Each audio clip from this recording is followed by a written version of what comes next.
Warna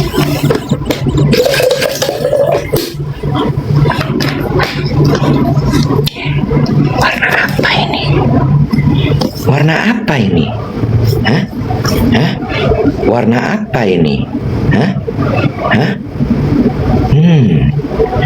Warna apa ini? Gak ada warnanya. Ada. Silver loh. Kirain hitam. Ternyata silver loh. Ya udah, nggak apa-apa. Hari ini kita coba earbuds baru ya. Kita coba apakah berisik atau tidak, noise cancellingnya dahsyat atau enggak. Oke. Apa lo ini lo? Apa ini? Susu. Ya susu betul. Tumpah-tumpah ya. Ketemu susunya, beli baru dong. Apalagi kalau bukan beli baru. Yang kemarin nggak ketemu susunya loh. Bingung aku tuh. Nih ya, kita pakai ini, terus abis itu kita nyalain. Nih, coba bisa apa enggak nih menghindari suara-suara berisik di sekitar kita. Coba, mana dia? Emang iya? Tetangga lu lagi berisik? Enggak. Kok lu bilang pakai itu noise cancelling supaya nggak berisik? Coba bajai. Bajai kita coba. Kita coba bajai ya. Kita coba bajai yang baru. Iya, tuh. Kedengeran? Kedengeran tapi nggak segaduh biasanya. Nah, berarti bagus, ya kan? Bener nggak? Ya memang teknologi ya kan, kalau earbuds baru dengan teknologi paling baru pasti lebih improve. Gue tuh juga punya device baru loh. Gue tuh pengen nyobain tapi gue mau izin dulu. Jadi gue punya mic baru nih. Senin gue cobain ya. Kalau gue pakai mic. Masa? Nggak usah. Itu buat lo bikin konten aja. Oh gitu. Iya. Kenapa? Lo beli buat siaran. Buat ini aja kan, gue influencer Asia Pasifik, ceritanya buat streaming, buat siaran, buat reportase, vlog-vlog. Reportase nggak apa-apa. Karena kan kalau influencer Asia Pasifik mungkin ada adegan masuk dari pintu ballroom gitu ya, menuju ke panggung acara sambil ngomong. Nah itu pakai mikrofon boleh, bisa. Ya, adegan-adegan yang kayaknya tuh dari jauh gitu bisa. Terus adegan-adegan yang misalnya environmentnya berisik gitu ya. Terus abis itu lo pingin ngomong, nah lo pakai siaran di rumah gini mah lebay pakai mikrofon segala, ya kan? Lo pasti nggak ngebolehin gue pakai karena lo nggak punya kan ini. Jadi kita nggak bisa bareng, nggak bisa saling beat. Kan gue punya, ada. Ini merek ini Holyland, Tanah Suci. Iya. Konon ini terbaik loh, Say, di bidangnya, Say. Baru dikasih pasti di Kasmar. Gak semua muah, barang dalam kehidupan gue tuh dikasih gebetan. Gak semua muah. Gue nih UMKM, gue mandiri. UMKM gitu. Mandiri gak sih, Say? Iya, semua kalau udah usaha mah mandiri ya. Iya. Lu tiap hari lagi ketemu Rio ya? Rio mana ya? Rio anak kantor. Rio siapa tuh namanya dia? Rio. Dia Rio siapa? Dali Monte. Oh, namanya Dali Monte. Rio siapa ya? Lupa. Lu gila ya? Lu kerja tiap hari sama tuh orang, gaya bicara lu aja udah kayak dia. Gue tuh dari tadi ngeliatin dia, mirip siapa ya si Iwet sekarang kalau ngomong. Oh, mirip Rio nih. Apa dia tiap hari ketemu Rio ya? Lu udah tiap hari ketemu dia, gaya bicaranya lu adaptasi. Lu namanya aja gak tahu. Lu sungguh keterlaluan sih, Wet. Lu bener-bener deh. Rio siapa, Wet? Temen kerja lu lo itu. Tuh, gue aja udah bisa tuh kayak ngomong kayak Rio. Lu caur ya. Rio siapa ya? Nama lengkapnya dia siapa ya? Lu Karma, lu bilang sama gue, lu makin tua David, lu nama orang aja susah ngapalin. Lu apalin tuh nama orang yang tiap hari kerja sama lu, hah? Rio siapa ya namanya ya? Teing. Yang pasti Iya. bukan Rio New York Tokyo. Bukan, Rio Pasaribu tuh Rio New York Tokyo. Rio Dalimonte namanya. Gimana gue tahu? Emaknya bukan, tantenya bukan, Namborunya bukan. Dia Iya, Batak. benar juga. Dalimonte bukan marga Batak, Bo. Kalau Batak tuh Tobing, Situmeang, Tambunan tuh saudara gue. Rio siapa ya? Nggak ngerti, PR buat lo hari Senin ya. Dalimonte itu Rio Pambudi. Kok nggak ada nama Dalimonte. Batak? Dalimonte ininya apa namanya marganya? Dalimonte tuh Batak Mandailing. Batak. Iya, Oh. tahu gua. Delimunte, Kak. Dalimunte. Iya. Benar. Dalimunte Batak loh. Oh Iya. oke. Hai. Banyak nih geng duet yang Batak ya. Coba mana? Banyak geng duet yang Batak. Hai. Banyak, Geng benar. duet. Imatutu. Imatutu apa tuh artinya? Iya.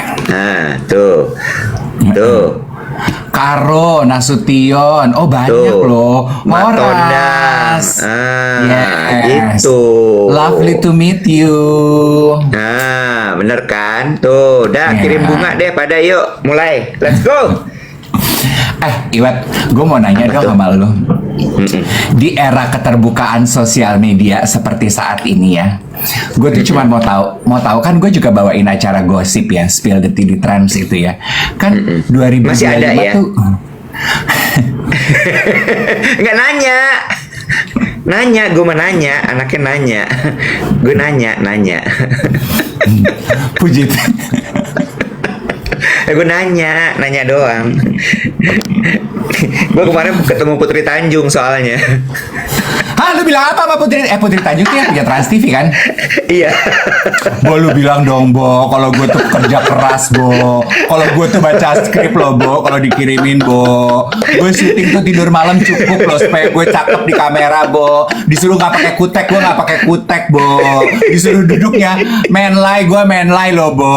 Gue tuh kooperatif loh, Bo. Gue tuh nggak minta naik honor loh, Bo, dibandingin honor host yang lain, Bo, dengan pekerjaan rentang rekam jejak pekerjaan. Gue nih Mursidano Upaise loh, Bo. Dia dapat kualitas premium dengan harga Indomaret loh, Bo. Kasih tau dia lah, Say. Lu mah gila ya. Dia mah kan milenial ya. Dia nggak tahu gue tuh mulai kerja dari tahun berapa, Wet. Kasih paham lah, Wet. Di spill lah, Beb, tipis-tipis. Walaupun gue nggak punya penghargaan, gue tuh nggak pernah ada klien yang kecewa loh sama gue. Pasti tahu lah, Bo. Walaupun gue nggak seterkenal Ruben Onsu, Ivan Gunawan, Karen Delano, Nasar. Boleh lah adik kakaknya ini lah, Say. Lu ketemu Putri Tanjung ngapain, Cin? Hah? Ya Ngapain? biasalah, perkumpulan-perkumpulan. Anyway. Bentar deh, ini kayaknya si Ripin deh yang kasih sound effect ini. Itu hadiah, Kak. Kok nggak ada gambarnya kalau dikasih hadiah? Wet, boleh lu konsentrasi ke gue nggak sih, Wet? Ya kenapa sih nanya dulu? Oh bukan mas, pakai caps lock loh. Biasa aja, nggak usah pakai caps lock. Tuh ada tadi siapa tuh Raditya gini. Ini edisi Om Dev ngemis kerjaan. Sayang, aku tuh nggak ngemis. Aku mencoba mensecure pekerjaan yang ada.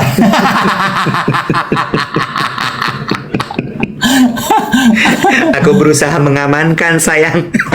Iya sayang. Ya. Itu nggak. Bukan apa-apa Belum. sayang. Rentan sekali pekerjaan zaman sekarang itu. Seperti benar. telur di ujung tanduk. Bisa tiba-tiba tergelincir dia jatuh. Telurnya telur dadar lagi sayang. Udah nggak pakai kulit. Aduh.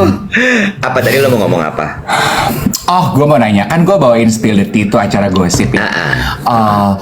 Kan gue melihat 2025 itu kok banyak banget ya keluarga yang berselisih paham, berantem, rumah tangga yang berantem, bongkar-bongkaran aib di sosial media. Terus gue tuh gini, kenapa ya sekarang tuh kalau orang punya masalah Kan masalah keluarga, masalah rumah tangga itu kan sebetulnya adalah masalah yang private ya.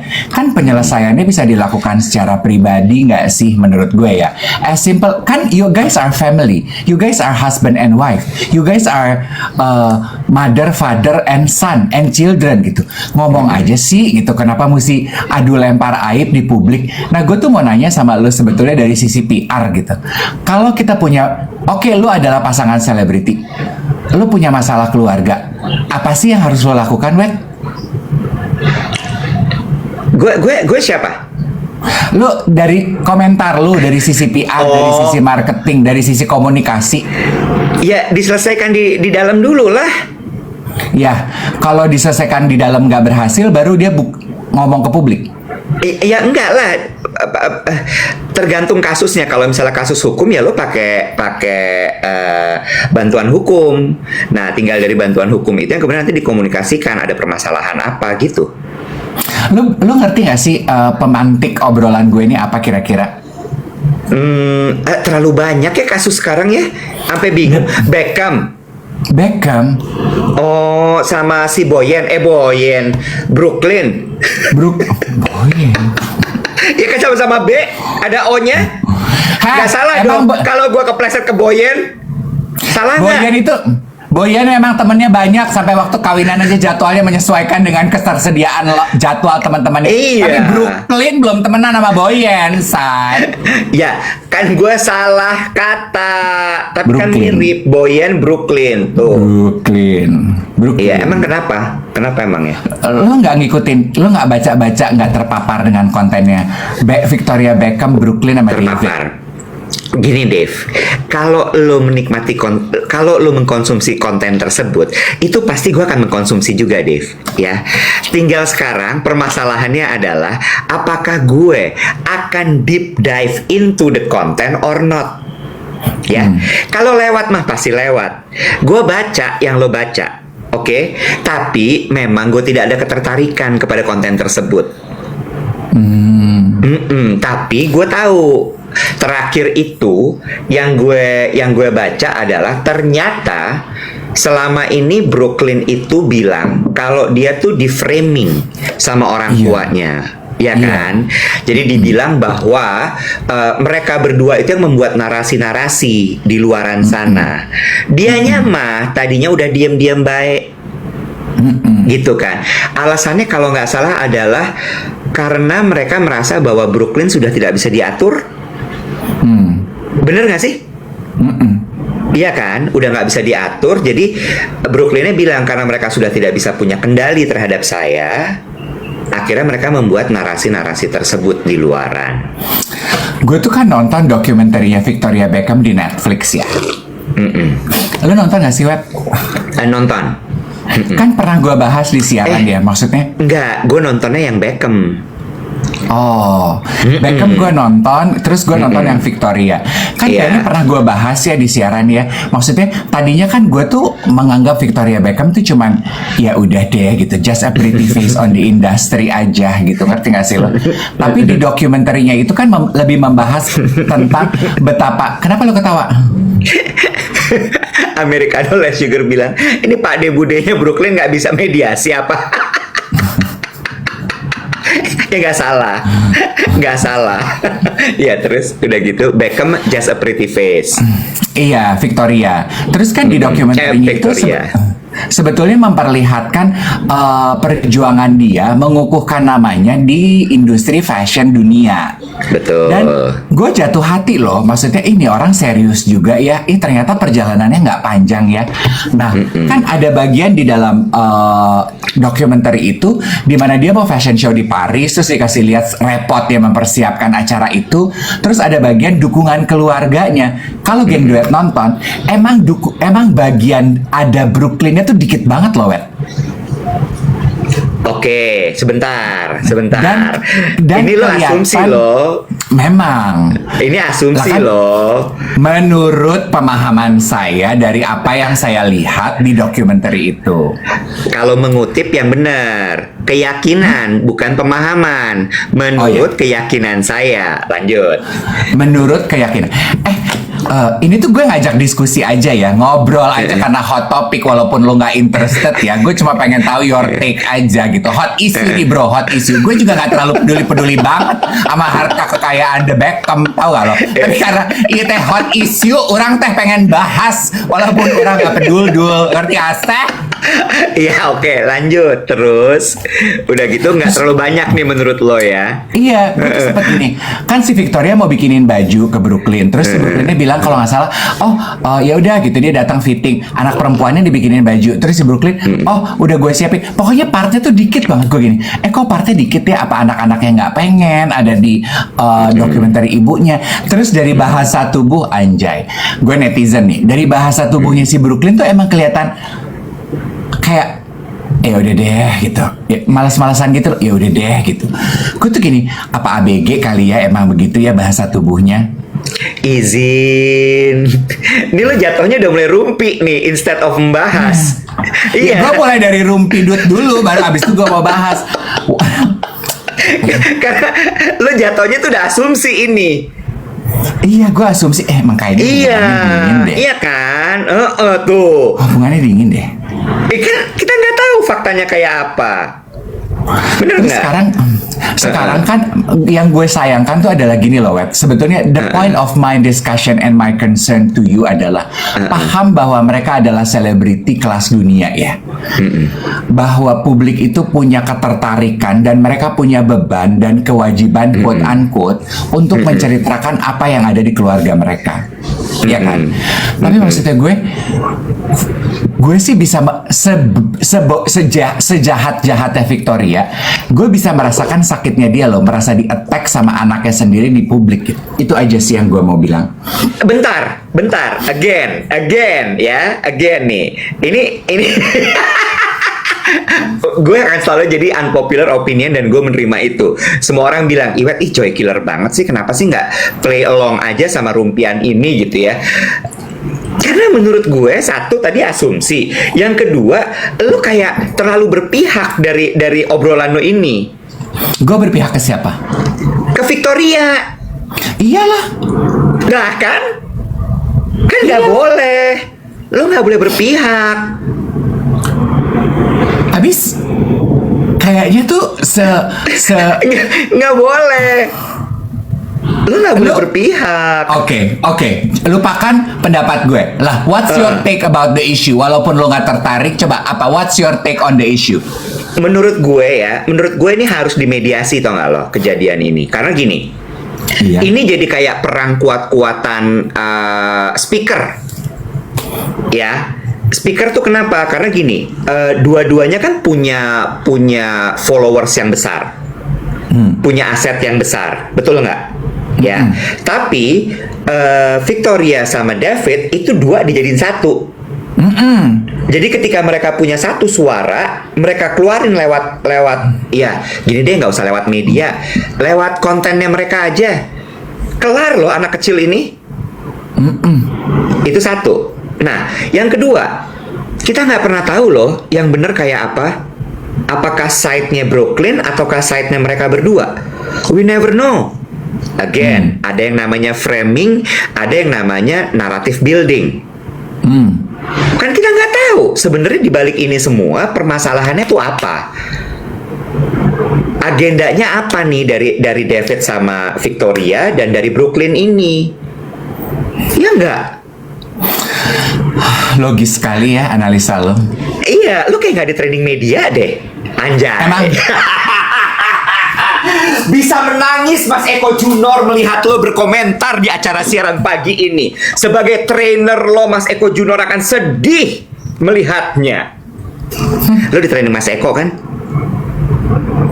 Gue di training Mas Eko itu training penyiar bro. Dia nggak training media gue. Ya gue itu ini kan penyiar sama aja. Bicara depan publik. Ya kan? Tapi bener nggak menurut lo? Zaman Mas Eko Junior tuh belum ada framing-framing orkestrasi masyarakat puyeng kayak sekarang. Gue mau nanya dong, ada apa lu sama Santan Kara? Udah seminggu ini lu repot banget sama Santan Kara. Bukan, gue mau Lu bikin kopi. per 10 menit Santan Kara in frame. Yang cair lah, sekarang frozen lah. Mau bikin kopi dengan Santan Kara, dituang lah. Rempong banget hidup lo sama Santan Kara. Wahai Brooklyn. Udah gua silamin Victoria. Aya naon maneh jeung Santan Kara, wahai Brooklyn. Listen to your mother. Dia jadi Victoria sekarang. Rambut lu kurang pendek jadi Victoria. Kalau Victoria kan gue gerakan cocok nih botox full gini karena kan dia kan gak ada ekspresi. Listen to your mother. What happened to you? Kok India jadinya Victoria? Botoxnya full kan dia gak ada ekspresi. Izin ya, gue mau masukin dulu nih santan boleh ya, santan beku ini. Dah lanjut terus udah gitu. Iya menurut gue gitu Bo. Nah kemarin tuh pas besar gue mau ngomong. Pekerjaan kantor lu lagi mau kena efisiensi, lu mau jualan kopi ya. Sekarang kok kayaknya lu lagi framing kalau lu pecinta kopi banget dengan rupa-rupa variasi kopi lu. Lu mau jadi tukang kopi jago. Gini Kak, aku jujur aja ya, aku jujur-jujuran ya. Boleh nih aku jujur Kak. Jujur kacang hijau boleh, jujur ketan hitam boleh. Boleh Kak, boleh ya. Aku tuh pingin balik ke dunia entertainment tapi nggak mau nge-MC Kak, karena nggak ada waktu. Jadi aku pikir influencer aja Kak. Lu telat. Gue aja mulai jadi influencer udah telat saat influencer udah nggak ada kerjaan baru mau jadi influencer. Nah lu lebih telat dari gue Brooklyn. Lu bikin baju aja tuh kayak anaknya siapa tuh Bo? Siapa? Yang main Man in Black siapa Bo? Yang main Man in Black? Oh ini, aduh. Anaknya Jada Pinkett kan sama Will Smith kan? Will Smith. Siapa namanya ya Bo? Siapa ya anaknya Will Smith? Iya tahu. Anaknya Will Smith. Jaden Smith. Apa tuh? Ya. Tiru tuh Jaden tuh. Jaden anak manis bisa berkembang karirnya. Oh Victoria. Victoria mau dipanggilnya Vic atau Ria nih? Mendingan. Ria dong. Ratu flexing. Ratu flexing. Mama tuh udah mulai flexing dari yang lain belum flexing loh. Panggil Mama Ria. Lihat Jaden tuh, nggak banyak tingkah, nggak banyak pola, nggak ngerepotin papa mamanya. Papanya di cancel culture, dia ngebelain. Lihat Jaden, sekarang lagi mempersiapkan lini pakaian barunya. Mukanya merah semua gitu kayak kentut tawon. Tapi kan itu walaupun dandanannya kayak gembel begitu, tapi people like him, Brooklyn. Why cannot you be like him? Jatuhnya Victoria kayak dari ujung aspal ya, banding-bandingin sama anak tetangga. Mama mah dari manapun pasti hobi ngebanding-bandingin anak kok. Lu lihat tuh si Jaden punya panggilan batin yang jelas. Dia bikin catering. Kamu lihat nggak? Dia bikin catering untuk kasih makan orang-orang homeless di Amerika. Itu baru anak yang membanggakan. Masalah nggak dibikinin baju pengantin aja repot. Telepon Wati Salon nyewa. Di Pramuka, Sanggarwati di Pramuka lengkap kalau mau sewa baju adat. Iya. Aneka rupa, Masalah baju pengantin kamu, masalah kan? Gak ada yang lebih esensial wahai Brooklyn. Aduh Tuhan capek. Salonwati Pramuka frame anjir. Bo, zaman sekarang selain Salonwati Pramuka di mana lagi ya? Kalau misalnya mau pinjam baju pengantin lengkap rupa-rupa. Gak tahu tadinya mah di Fatmawati Cipete gitu banyak loh penyewaan kostum gitu kalau Halloween atau pesta-pesta. Tapi gara-gara COVID sekarang pada tutup Aduh Tuhan. Salonwati frame. Dulu gue sering loh ke Salonwati waktu gue merintis menjadi. Lu baju MC lu nyewanya di Wati Salon. Iya. Kan dulu kan image gue tuh kayaknya eklektik gitu ya, antara budaya sama internasional. Jadi rupa-rupa beskap. Ekletik. Ekletik itu bahasa framing lu, wahai Victoria. Wahai David, terus kan jadi David. Ekletik itu bahasa framing. Kalau bahasa rakyat, dandanan lu tuh ngondek. Dandanan lu tuh ngondek. Ekletik. Aduh capek.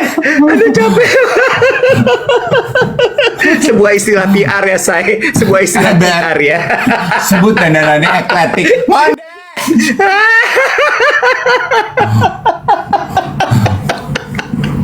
Ketawanya Iwet berlebihan. Iwet memang ngapa-ngapain berlebihan. Dia memang nggak pernah netral. Nggak suka sama Brooklyn, nggak sukanya berlebihan. 4 sama Victoria, 4-nya berlebihan. Dia nggak bisa netral kayak aku. Udahlah, berpihak sama aku aja. Gue tuh hanya menyuarakan suara ketawa kalian yang cuma bisa keluar pakai emoticon, guys. Mungkin bentar, Bo. Boleh nggak gue bicara dulu, Bo? Apa? Itu 2 konten terakhir kita tuh bahaya loh, Bo. Apalagi? Konten at least itu, Bo.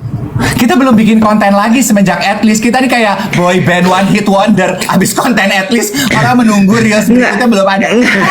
Ya, yang Itwill juga rame. Itwill juga rame. Gue gak suka sama Itwill. Karena lo di overshadow sama dia. Iya.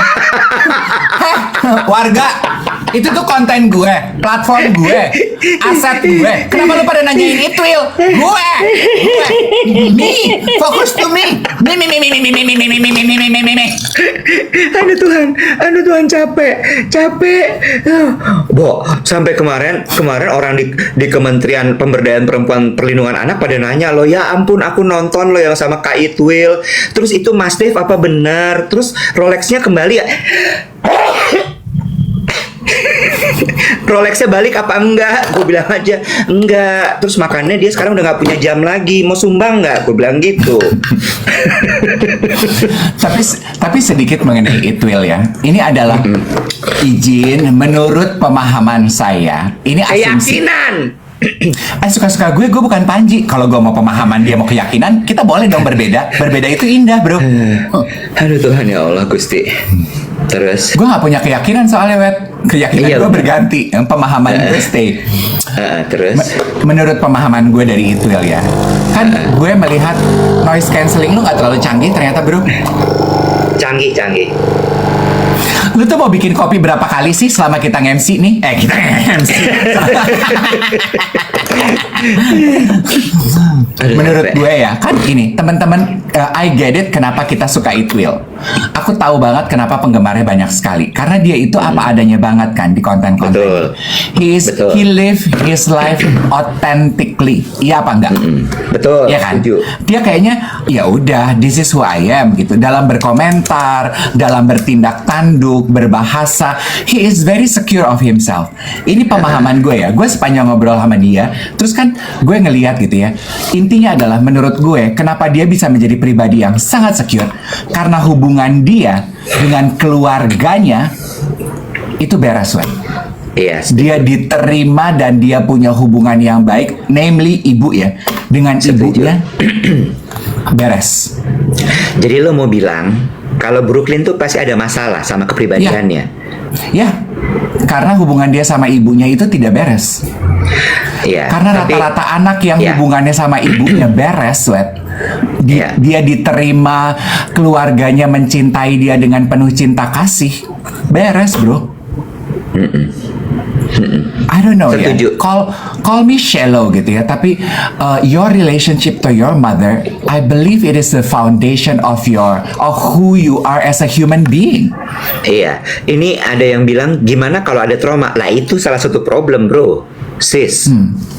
Ya kan? Lu lihat sih, iya Brooklyn itu,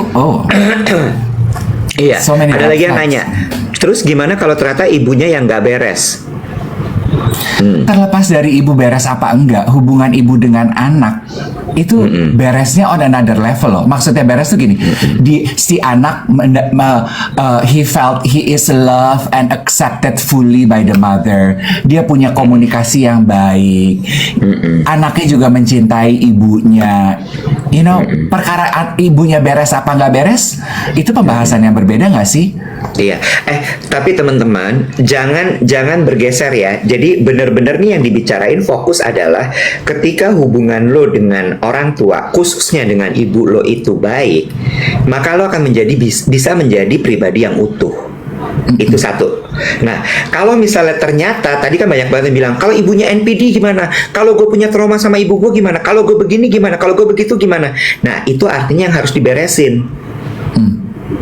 Supaya lo menjadi pribadi yang utuh. Gue kemarin nonton podcast duet. Jadi Oprah itu lagi wawancara life coach gitu ya, namanya Iana siapa ya, dia baru bikin buku mengenai emotional cleansing atau emotional cleansing gitu. Nah terus si Iana ini kan banyak memberikan nasihat, dia punya acara juga yang membantu keluarga-keluarga yang punya masalah emotional cleansing ya, emotional apa ya, pokoknya lu lihat ya di podcastnya Oprah Iana. Terus ada satu tamu datang ke podcast tersebut, terus dia bilang gitu, gimana caranya gue overcome the problem I have with my father. I am a fatherless daughter, dia bilang gitu. Jadi waktu bapaknya punya dia, bapaknya absent sehingga akhirnya terus cerai. Jadi dia tumbuh hanya dengan ibunya. Sekarang bapaknya kawin lagi, punya anak. Kepada anak-anak barunya, bapaknya hadir, ngemong, bimbing gitu. Sementara dia tumbuh menjadi perempuan yang tidak punya bapak. Terus dia nanya ke Iana, gue jadi sakit hati loh, karena gue bertanya gini, kok bisa lu waktu sama gue you are absent, waktu sama anak-anak lu yang sekarang you are present. Terus kata-katanya Iana tuh bagus dia menurut gue gini. Dia bilang gini, stop. Tuhan tuh tidak pernah salah menghadirkan orang dan fungsi kita di dunia ini.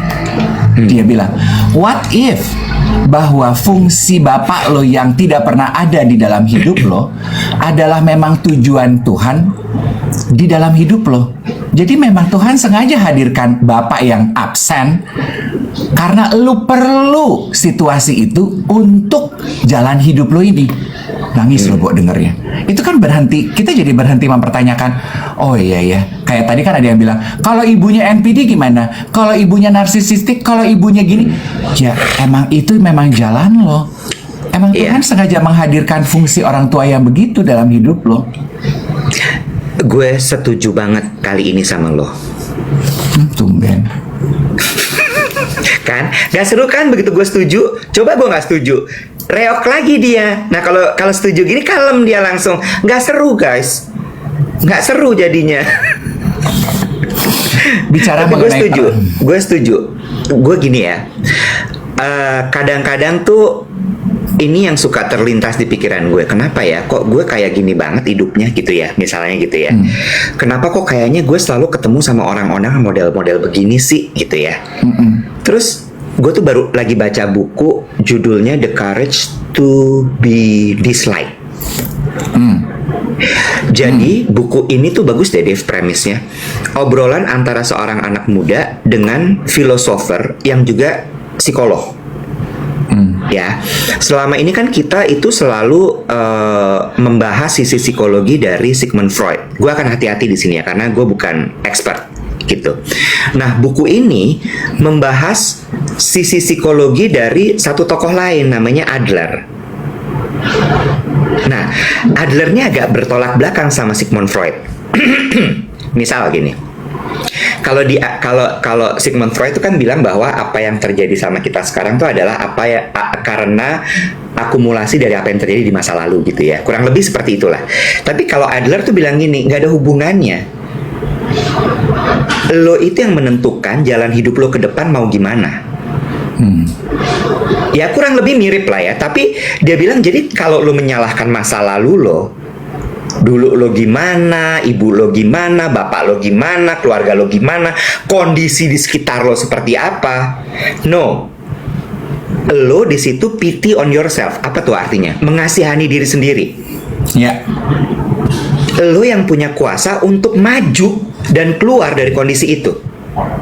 Dan satu lagi adalah, kalau Adler ini selalu gini, fokus sama keadaan sekarang. Yang membuat lo itu jadi berantakan tuh karena lo terlalu memikirkan masa lalu lo terlalu khawatir sama masa depan lo. Terus gue cuman gini, bangke, baru juga 10 halaman udah begini. Nah, ini kan nyambung ya sama yang lo bilang tadi kan. Bahwa ya emang Tuhan udah ngasih lo untuk ada di posisi seperti itu. Lo dikirim ke bumi dengan bapak yang emang begitu. Terus gimana? Yes. Lo mau komplain? Mau sampai kapan komplainnya? Ibu lo tuh kayak begitu. Lo mau komplain? Komplain mau sampai kapan? Bener nggak? Betul. Itu yang harus dilakukan adalah udah terima gitu. Gue sih ya mendengar kata-katanya Iyana itu, it set us free gitu, kayak what if kalau memang Tuhan sengaja menghadirkan ibu bapak yang seperti itu untuk bisa menempa lo untuk takdir hidup lo. Contoh gitu ya, oh gitu, iya juga ya gitu. Gue punya temen ya Iwat ya, gue melihat dia itu kan sekarang itu dia tuh kalau gue tuh kan emosional ya Iwat, lo lihat lah, nonton film nangis, temen gue berantem sama suaminya mau cerai, gue ikut sedih, gue ikut mikirin, gue sakit hati, gue tuh bisa 2-3 hari. Kalau temen gue ini boleh dibilang heartless gitu, gue tuh sampai gini, kok lu dingin banget sih gitu. Ada orang meninggal dia biasa aja, temen dekatnya sakit dia biasa aja, dan dia juga begitu, kalau sakit ya dia urus diri sendiri, kalau ada kesusahan, kemalangan, sedihnya tuh nggak pernah, hebohnya tuh nggak pernah gimana-gimana. Terus gue nanya sama dia gini, kok lu bisa jadi sedingin ini sih? Gue bilang gitu. Terus dia gini, karena tempaan orang tua gue. Di keluarganya dia itu dibesarkan untuk tidak tumbuh dengan rasa takut dan menurture emotional side-nya. Jadi anak laki harus tough kayak kakak lo, nggak bisa. Kalau ada problem selesaiin sendiri, gitu-gitu loh. Terus tapi dia bilang gini, jujur dia bilang gini, dulu waktu growing up gue tuh sebel loh sama orang tua gue, karena gue ngeliat gini, kok orang tua gue nggak kayak teman-teman gue ya, yang kalau gue jatuh diurusin, kalau gue kalah di sekolah itu dikasih words of encouragement. Sementara orang tua gini, kalah ya lu sih nggak belajar, jatuh makanya belajar jatuh sebelum belajar manjat, nyetir nabrak makanya lo harus tahu gitu. Awalnya tuh dia gitu ya, kok orang tua gue kayaknya kejam banget ya. Tapi sekarang karena dia bekerja sebagai ya kayak dokter UGD jaga lah, kalau ada problem krisis tuh larinya ke dia di pekerjaannya dia menemukan gini, oh ternyata kenapa Tuhan menghadirkan orang tua yang begitu ke gue, karena ini adalah jalan hidup gue. Naon eta teh? Ini siapa sih? Base Entertainment. Oh, nah ini kan yang bikin film Esok, Bila Esok Ibu Tiada. Aku pikir Base Jam. Halo, dengan siapa di mana ini bisa dibantu apa? Passwordnya. Halo, kamu yang di sebelah sana. Hello. Jatuh, Pak. Ya ampun, selamat Good pagi. morning. Good morning. Selamat pagi. Hai, kamu masih ingat Hello. aku nggak yang kamu panggil Om? Masih dong. Gak apa-apa, Apa kabar panggil. Ali? Baik, kabar baik. Alhamdulillah. Kalian apa kabar guys di pagi hari yang cerah ini? Ih, luar biasa Baik. banget. Ali, kemarin pas siaran Om Iwat itu ngebahas film kamu Esok Ibu Absen ya? Bukan. Esok tanpa ibu. Oh, Besok Tanpa Ibu. Dia Besok tuh kacau Tanpa banget. Ibu. Sebentar. Dia tuh kacau banget loh, Li. Aku udah berkali-kali ngasih tau judulnya, nggak inget-inget juga. Besok Tanpa Ibu ya, ibunya absen dong. Besok Tanpa Ibu. Esok bukan besok.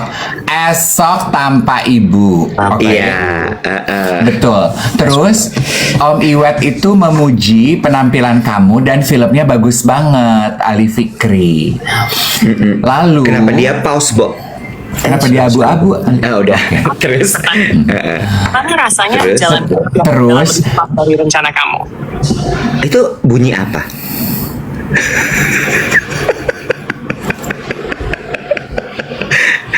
Sabar, ini anak gen alpha.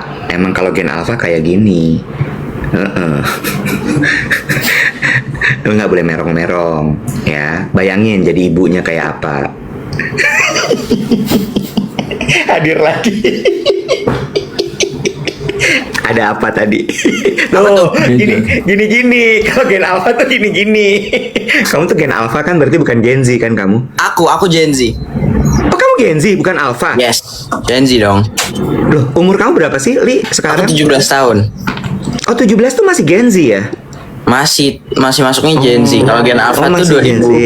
2013 ke atas kalau nggak salah. Oh alah, gitu. 17 baru umurnya David. Yes. Ya. Ah. 3 kali Ya. lipat. Om Dave umurnya 3 kali lipat kamu. Masa sih? Kamu 4. seumur ponakan aku. Mam Dev umur berapa? 17. Ali, Ya. kamu mainnya bagus sekali loh di Esok Tanpa Ibu. Thank you so much. Itu menurut aku yang ngikat di film itu sebenarnya kamu. Yang bawa emosinya semua. Menurut aku, keyakinan aku sih sedemikian gitu. Cuma untuk yang jadi pujian tuh karena untuk anak umur 17 tahun bisa membawakan peran yang menurut aku pendalaman emosinya dalam itu nggak mudah harusnya. Tapi menurut kamu gimana? Susah nggak waktu itu syuting itu? Susah, bisa dibilang ini karakter aku yang paling susah karena emosinya tuh yang paling kompleks dan waktu persiapannya nggak panjang, jadi aku harus ngobrolnya tuh lebih banyak daripada project-project sebelumnya. Sama Om Ringo tuh aku ngobrolnya banyak banget.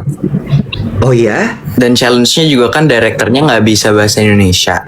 Benar. Dan dia juga nggak sering reading gitu, dia orangnya nggak suka reading, jadi persiapannya tuh beneran minim banget. Jadi aku ngobrolnya sama Om Ringo dan sama Tante Dian. Di-spill kejelekan direkturnya, di-spill sama dia nggak suka reading, anaknya tancap gas aja. Maksudnya dia tipe director yang nggak suka proses reading, jadi dia tuh lebih suka untuk ngobrol langsung di set. Dia tuh lebih suka yang spontan gitu orangnya. Iya. Oke. Kenapa justru kamu banyak ngobrolnya sama Om Ringo? Karena di film ini hubungan aku sama Om Ringo tuh agak awkward gimana gitu. Jadi yang harus dibangun perasaan yang kayak sama-sama kehilangan, anak kehilangan seorang ibu, bapak kehilangan seorang istri, dan akhirnya penyatu kita tuh hilang. Jadi aku sama Om Ringo banyaknya ngobrol tentang rasa kecanggungan itu tuh. Sebenarnya dari awal mulai rasa kecanggungan itu udah ada dari aku being nervous. Tapi akhirnya aku salurin lagi lebih mendalam ke skripnya sampai akhirnya rasa kecanggungan ayah anaknya udah ada walaupun nggak di set. Waktu udah di set tuh rasanya udah ada. Oke. Ali, aku tuh pengen membahas, tadi kita di siaran itu sedang membahas mengenai hubungan kita dengan ibu kita dan atau orang tua kita. Aku pengen tahu dong, gimana kamu how would you describe your relationship with your parents?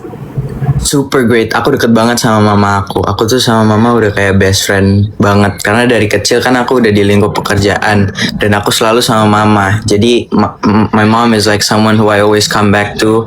Dia yang ngajarin aku semuanya, pelajaran-pelajaran, everything. She taught me everything. Jadi even now aku tuh ceritanya semuanya sama mama. Bahkan kalau aku lagi capek, aku tuh punya kebiasaan sama mama tuh sering video call. Kalau aku lagi syuting tuh selalu video call. Sebelum tidur, baru bangun tuh aku selalu video callnya sama mama. Jadi aku sama mama deket banget. Sedangkan sama ayah aku dari kecil tuh I have a pretty weird relationship with my dad. Tapi sekarang makin lama makin dewasa tuh makin deket, makin mengerti satu sama lain. Describe a weird relationship with your dad.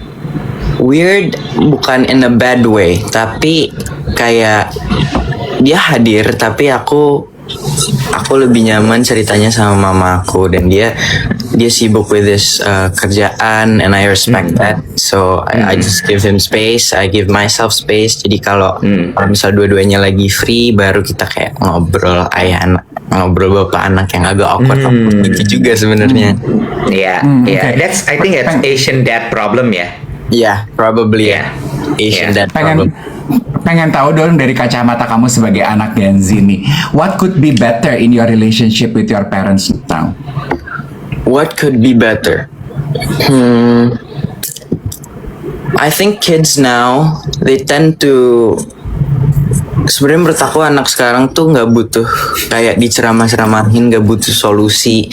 Mereka lebih butuh ditemenin and just be present at the time with them. Jadi kayak parents tuh biasanya nggak menghargai waktu sama anaknya gitu loh. Jadi kalau misalnya jalan-jalan atau lagi waktu gitu with their family, they tend to marahin kita dengan kayak cara-cara yang biasa sebenarnya, kayak nggak boleh main air di situ nanti kotor tangannya, atau jangan lari-lari. Sebenarnya lari-lari kotor-kotoran tuh malah yang bikin aku lebih dekat sama orang tua. Malah dibolehin tuh aku jadi merasa kayak makasih ya ma dibolehin, jadinya lebih sayang, lebih loving, lebih hormat ke orang tua malahan menurut aku. Oke. Waduh, itu key points yang menarik ya, karena keponakan-keponakan aku juga tuh paling gerah tuh kalau udah mulai masuk ke dalam sesi ceramah dari orang tua. Iya kan? Dan Iya, orang tua tuh bener kayaknya banget. instinctively deh, kayak lagi makan bareng, udah cuci tangan belum sih? Ditaruh dulu handphone. Itu tuh kayak kecil-kecil tapi ganggu kan? Kecil-kecil tapi ganggu bener. Iya kan? Yap. Oke, berarti kalian tuh sebetulnya akan lebih menghargai kalau orang tua lebih menempatkan diri mereka sebagai teman buat kalian. Yes, betul. By the way, orang tua kamu tuh tinggal di mana sih? Tadi kamu bilang video callan sama mama sebelum tidur. Kalau Kalau aku syuting syuting kan di luar kota biasanya. Oh, kalau syuting, kalau lagi syuting. Oh, oke. Ali, kamu tuh mulai karir kamu tuh sangat muda ya. Aku tadi baca mengenai kamu Sangat muda sekali, di dalam mimpi aku, you started as a dancer ya? Yes, I started as a dancer. Oh, what age were Indonesia's you? Got Talent. I was 6 tahun. What? Yeah. 6 years Gila, old. tapi itu karena keinginan kamu sendiri, panggilan panggung, atau orang tua yang, Ali kamu kayaknya bisa dancing deh. Iya kan, yuk kita Indonesia Got Talent. Emang dari kecil tuh aku udah suka perform. Terus Oke. kebetulan dulu aku tuh that background dancer kalau di Trans Studio, kayak ada halftime show terus ada dance show gitu. Aku belajarnya sama mereka waktu itu. Jadi setelah belajar ketemu sama orang-orangnya, terus kita kayak bisa diapain ya ini skill dance-nya. Terus akhirnya disuruh mama, di encourage sama mama untuk gimana kalau kita masuk Indonesia's Got Talent aja. Terus akhirnya audisi, keterima ke Jakarta buat final show-nya gitu. Terus alhamdulillah masuk 5 atau 4 besar waktu itu. Ke Jakarta. Emang dari mana tadinya? Dulu aku tinggal di Makassar for 3 years. Tapi aku asli grew up di Solo. Oke. Kombinasinya. Apa yang terjadi tuh dari cerita kamu dancing sampai akhirnya main film? What happened there? Jadi setelah audisi dan final, akhirnya pindah ke Jakarta kan buat finalnya ini. Terus setelah final ada panggilan untuk main sinetron, iklan. Terus akhirnya makin lama pelan-pelan ke film, mendalami film lagi, and then I fell in love with acting. Terus akhirnya sampai sekarang. Kalau nggak salah, film-film sebelum Esok Tanpa Ibu tuh kamu main film horor juga. Yap, betul. Ya, is this your first drama movie? It's not my first drama movie, tapi it's my first film as the main cast. Oh, congratulations. Thank you so much. Congrats. Dan bagus begitu jadi main cast, luar biasa sekali. And how did you feel? I feel great, I feel relieved. Apalagi kemarin akhirnya bisa tayang pertama kali di Indonesia serentak semuanya. Aku gak sabar lihat review-reviewnya. Sebenarnya agak nervous dan beban juga karena ya takut aja gitu. Tapi banyak orang-orang baik di sekitar aku yang kayak udah it's okay, you did well. Ya, aku ngerasa Kalau tenang. dari kamu pribadi gitu ya, ada nggak sih perasaan yang kayak aduh, coba gue waktu itu begini ya, coba di adegan ini begini ya? Ada, pasti ada. Dan aku pikir kayaknya semua aktor juga ngerasain hal yang sama. Pasti. Tapi I believe everything happens for a reason, dan what I did on set was the best I could do that day karena mama aku selalu bilang lakuin yang terbaik. That's like her motto gitu. Jadi Gue mudah-mudahan ini nggak spoiler ya, tapi Ali itu banyak banget Dave adegan-adegan yang tau nggak lo, cuman lihat ke atas gini, diam tapi matanya tuh basah gitu. Itu ngebayanginnya apa waktu itu Li bisa begitu? Gue sampai gini, anjir, dan matanya kan gede banget ya. Jadi kayak di layar bioskop tuh kayak isinya matanya dia doang dan itu isinya air semua. aku ngebayangin jadi karakternya Cimot itu. Sebenarnya ada fun fact waktu di set tuh ada kayak scene yang lumayan emosional. Ini aku, bapak sama ibu. Terus to get my emotion tuh aku minta bapak untuk agak geser dikit biar aku bisa lihat mukanya ibu. Dan Terus? itu ngebantu banget. So just me looking at Tante Gian.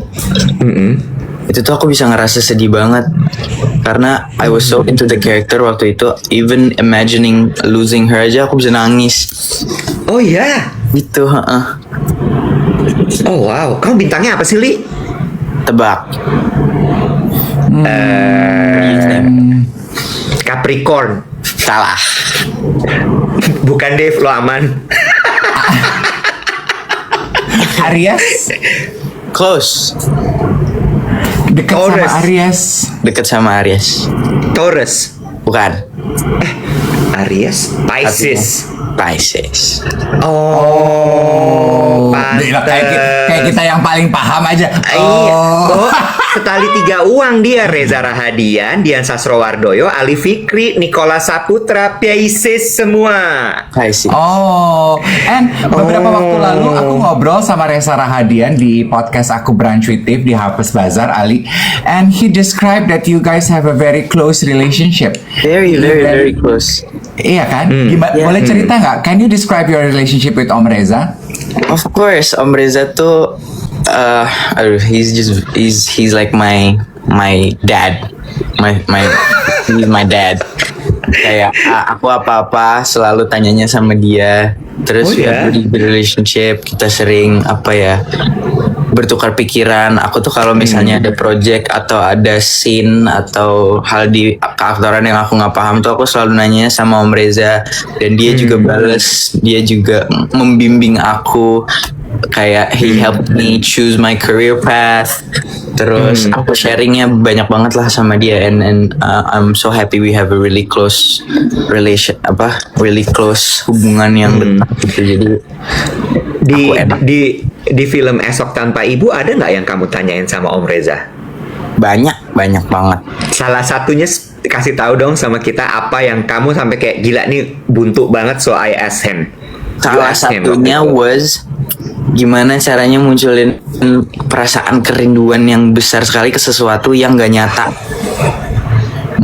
Because the AI wasn't real kan. Aku di set tuh nggak pakai cuman pakai jam, and I'm talking to my hand basically. Jadi itu sih, karena it's so hard to munculin emosi ke jam tangan. Which is something that is not alive, dan perasaannya harus nyata ke sesuatu yang gak nyata. Jadi that was pretty complicated, dan aku akhirnya nanyanya sama Om Reza. Jawaban Om Reza apa waktu itu? Jawaban Om Reza adalah focus on not on what you're looking at but what you're feeling. Jadi Wow. munculinnya tuh bukan dari ngelihat apa, tapi dari rasa kerinduan kamu terhadap ibu. You have to remember the times when she was perhatian, when she was around gitu.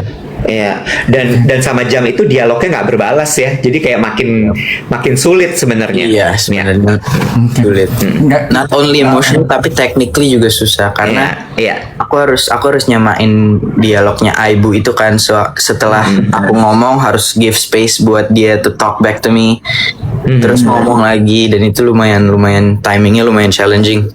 Iya, Oke. iya, iya. Mengungkapkan kerinduan kepada sesuatu hal yang nggak nyata. Tidak nyata. You should have called me. Itu masalah hari-hari gue ya, Wet.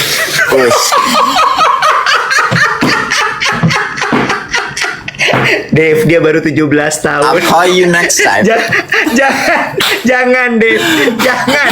It's okay Ali, no need. Gak usah semua orang ditelepon. If Reza, Kenapa lu? just Lu Reza, nggak oke. pengen banget sih Ali deket Gak sama gue. usah, gak usah. Gue gak ini usah, Leo, Ali. gue juga bisa It's jadi okay. mentor. Kenapa lu, Wet? Kamu pernah nggak nemuin karakter orang kayak Dave Hendrik gini? Aku suka. Ali, aku punya Iwat, cicing mana?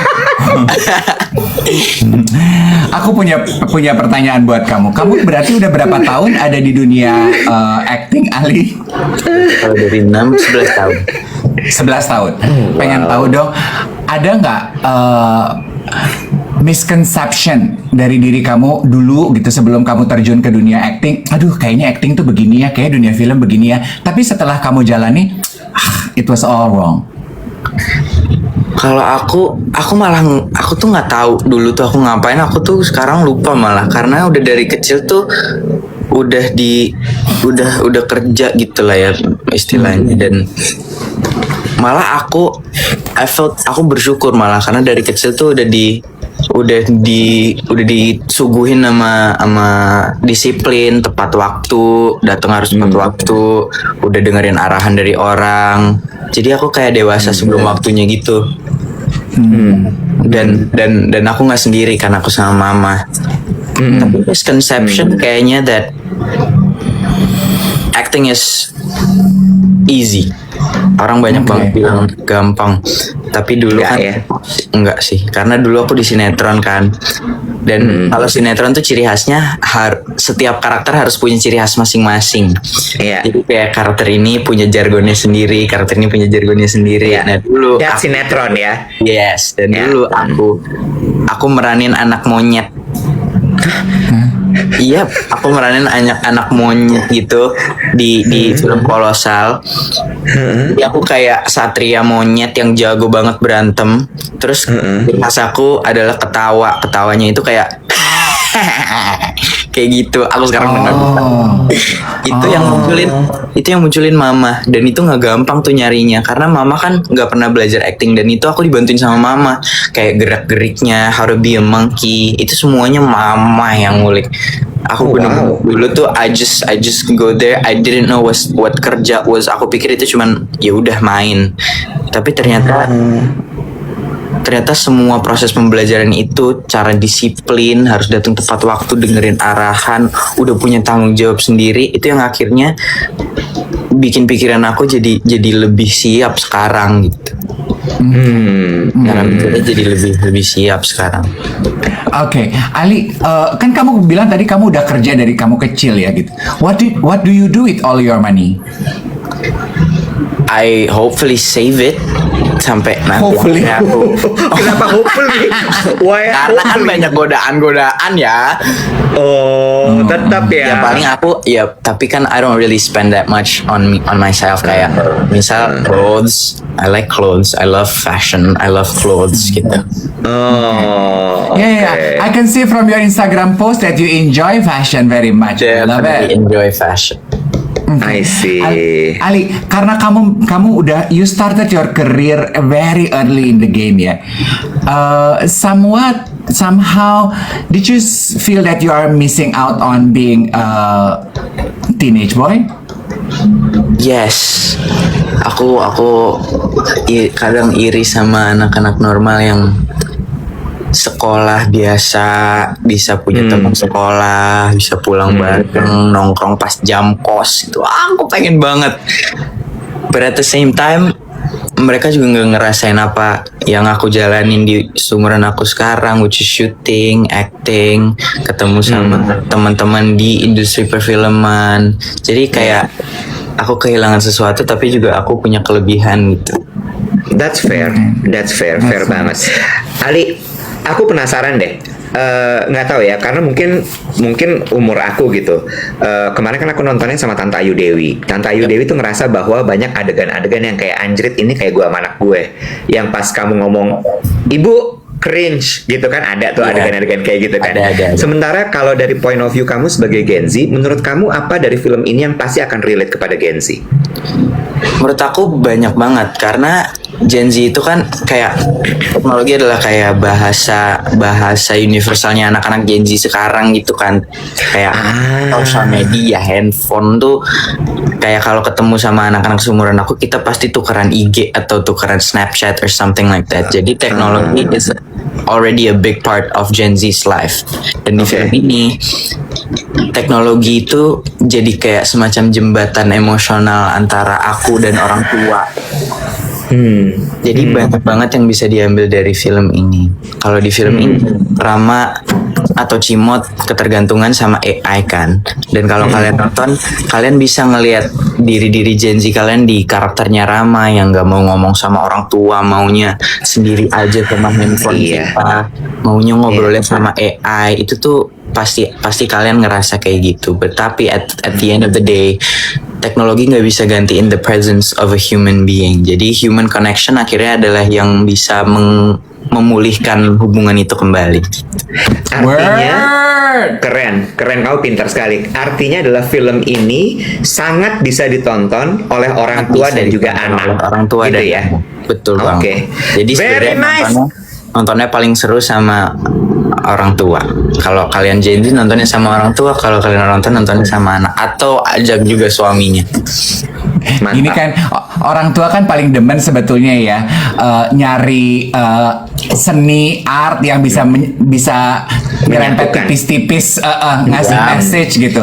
I think this movie can be just that, right? Definitely. Jadi Yes, I think so ditonton too. akhir pekan ini bersama dengan keluarga dan juga anak-anak di rumah, geng dua sekalian. Tanpa ibu. Esok tanpa ibu, dan nikmati penampilan memukau dari Ali Fikri. Ini adalah film pertamanya dia sebagai main cast. Ali, I know kita hanya kenalan di sosial media, anjay, Gen Z nggak tuh gue. Tapi I just want to express. Ali, bentar. Ali, nanti kamu fallback Om Dev ya. Ya, Yeah. dia tuh gila-gila fallback. Hah? Dari kemarin lu follow gue, Ali. Gila ya. Sabar, tenang. Dia, it's okay Ali. Emang dia kayak gitu. Dia kayak Reok Ponorogo. Udah. Dia pressure. Udah Om, udah. Tapi di mute ya. Di mute. Tapi di mute. Enggak. Tapi kamu gak pernah love postingan aku, Ali. Bodoh amat. Udah. Enggak, udah Ali. Udah enggak usah dengerin. Nggak pernah love, bukan nggak pernah like. Oh iya. Oh, Love-nya belum Om, like-nya udah. Love-nya belum. it's been a pleasure talking to you. You're such a It's good been a soul, pleasure. Ali. Thank you so Yeah. much, everyone. Semoga Best Sampai of luck. ketemu Thank di you dunia so nyata much. ya Ali. Thank you so Yes, much. definitely. Sukses buat film Esok Tanpa Ibu, oke? terima kasih. Bye guys. Bye. Have a good day, Enjoy the rest of your everybody. day.